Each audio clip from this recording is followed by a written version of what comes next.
ዋጋሽን ከሚያውቁ ሰው ጋር ዋይ። ካለበለዚያ ግን አንቺን አርክሰው የአይምሮሽን ጤና ነው የሚያነጡት።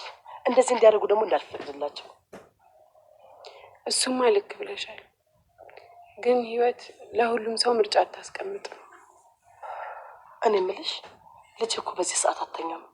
እንደው ልቤ ተጨነቀ። ገብቼ ላያት? እንጃ ቅድም ነው ወደ መኝታ ክፍል የገባችሁ። እስኪ ጠቁሚኝ፣ ሄጄ ላያት። ኧረ ለምን እኔ አያታለሁ። የተናደደች ስለሆነ ትንሽ እንድትታገስ ነግሬያት ነበር። ለጽናት ስለ ትዕግስት ማውራት አባይ ላይ በጀሪካን ውሃ እያመላለሱ እንደመሙላት ነው። አዎ፣ ግን እሷ ከሁላችንም በላይ ታጋሽ ናት። አሁንም ትንሽ ጊዜ ብቻ እንድትታገስ ንገሪያት። ምሩዬ አንቺን ትሰማሻለች። እሺ እነግራታለሁ። ይህን እናት ምሳ ግን በላሽ? አዎ ጠዋት ሰርተ ሄድከውን እኮ አሙቄ በላው።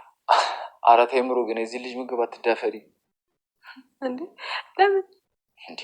ይሄ የሰራውን ምግብ እየበላሽ ይኸውልሽ፣ መድኃኒቱም ስሙም የማይታወቅ በሽታ ነው የሚይዝሽ። አንተ እንደዚህማ አትለኝም። ስለሙያ ነገር እኔ ማለት ይኸውልህ መነጽር አድርጌ ሽንኩርት መከተፍ